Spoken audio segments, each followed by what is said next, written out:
Tu connais la CAN. À la CAN, on sait jamais ce qui se passe en fait. C'est une compétition, elle est bizarre. Elle est trop bizarre en fait. La CAN, des fois, pour moi, c'est comme Harry Potter et la coupe de feu.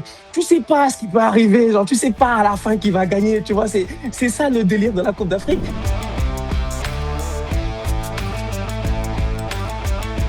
Quand tu arrives à une compétition internationale, il y a plusieurs facteurs qui sont à prendre en considération. Déjà, tu as envie de te dire, est-ce que le momentum qui t'amène dans la compétition est un bon momentum? Parce que tu as pu peut-être te qualifier il y a plusieurs mois, mais entre-temps, il s'est passé quelques petits couacs qui ont fait que tu arrives avec un momentum un peu plus douteux.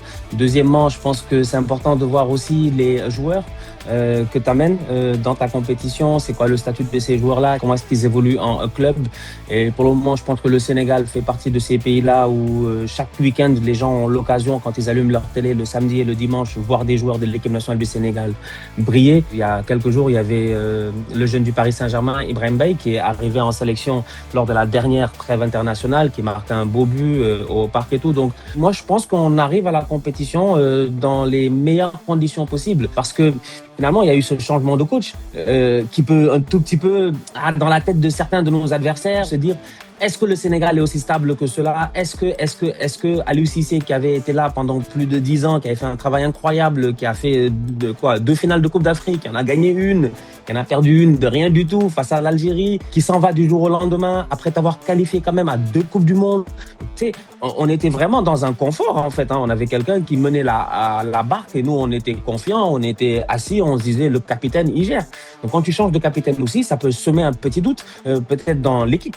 Parce que Aliou Cissé, c'est lui qui a porté ces jeunes-là. Donc, quand tu regardes notre équipe, il y a beaucoup de vétérans, tu vois, donc des Gana Gueye, des Sadio Mané. Donc, ils étaient tout le temps, ils ont été avec lui durant ces 10 dernières années et quelques.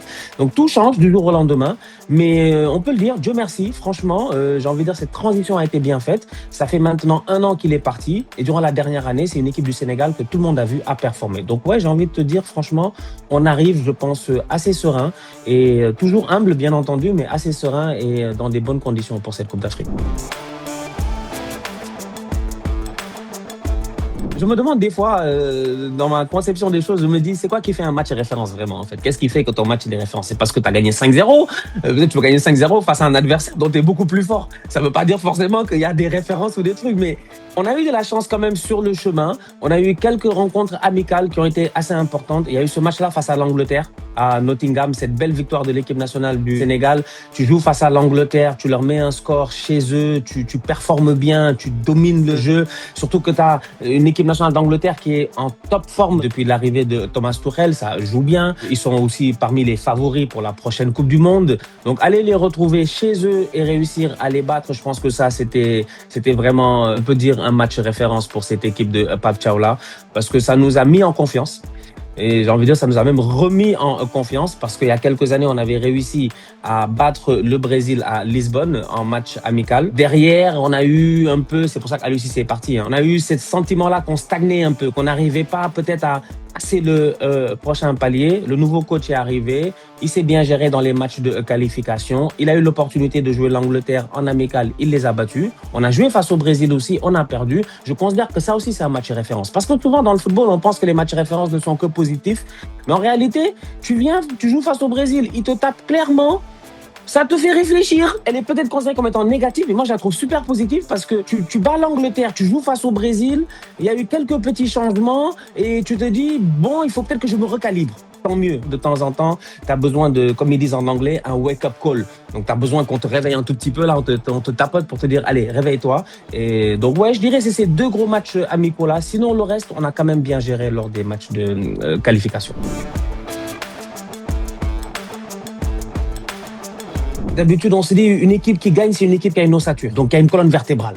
Donc il y a quelques joueurs à quelques postes qui sont clés. Moi, j'ai d'habitude ta colonne vertébrale, elle peut être de 3 ou de 4 joueurs, et après le reste c'est de l'habillement autour, bien entendu très très pertinent. Et c'est ça qui te permet d'avoir une vraie force. C'est comme au basketball un peu, tu vois. Tu dis, est-ce qu'une équipe avec un seul joueur est capable d'aller chercher un titre de NBA?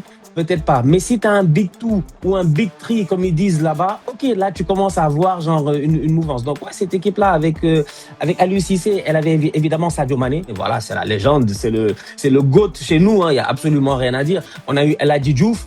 On a eu Sadio Mané, on est très très chanceux. Et maintenant aujourd'hui, on a Iliman Ndiaye. Donc c'est comme ça que ça fonctionne. C'est ça la beauté du football en tant que tel. Tu vois les générations qui passent et tout. Et aujourd'hui, franchement, je pense qu'on a une équipe nationale qui est construite autour, au-delà d'avoir toujours certains vétérans, donc les Sadio, les Ghana, tu as quand même une jeunesse qui est incroyable. Je pense que rapidement comme ça, il y en a 2, 3 qui me sortent en tête. Le premier, c'est Iliman Ndiaye. Le deuxième, c'est Pape Gueye au milieu de terrain qui est vraiment ultra important. Nous, on s'en rend compte en fait.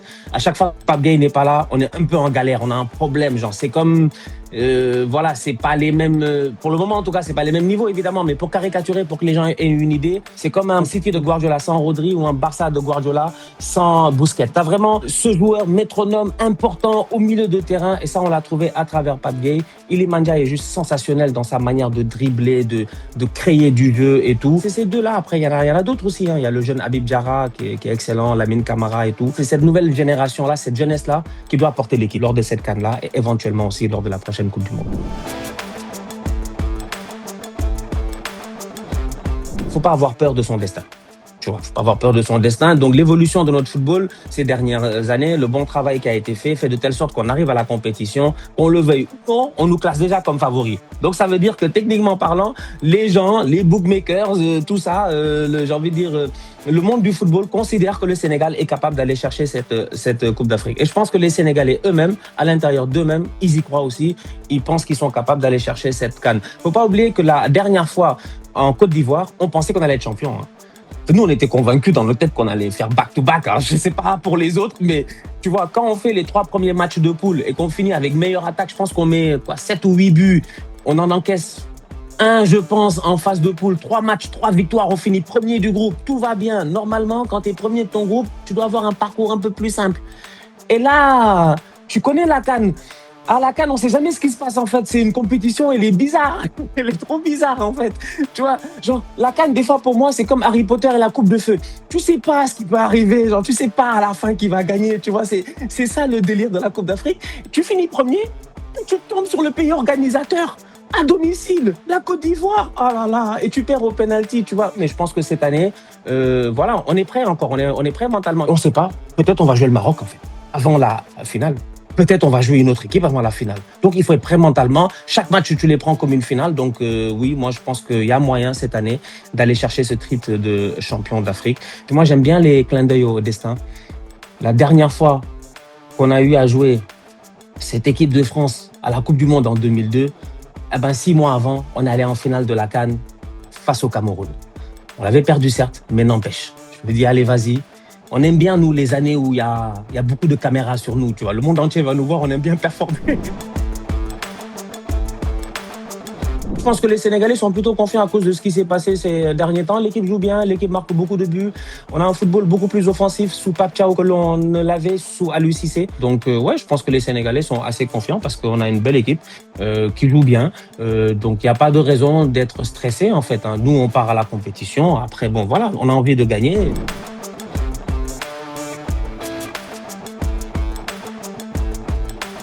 Ça, il n'y a absolument rien à dire. Je vais donner un exemple simple qui est très personnel.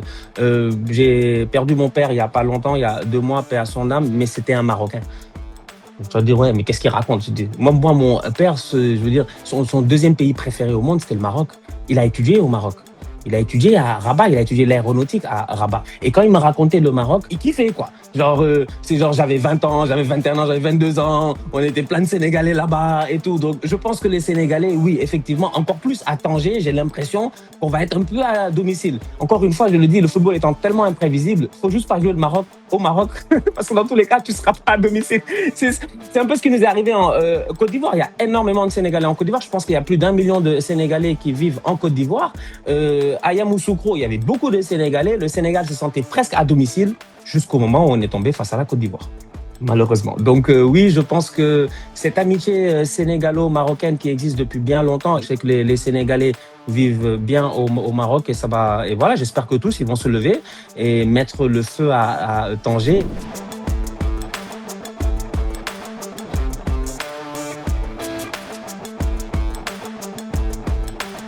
Quand on a fait le tirage au sort, il y a plusieurs mois, ça avait l'air d'un groupe très abordable. Et là, tu te rends compte, plus tu avances dans le temps, que tes adversaires, en fait, ils sont forts.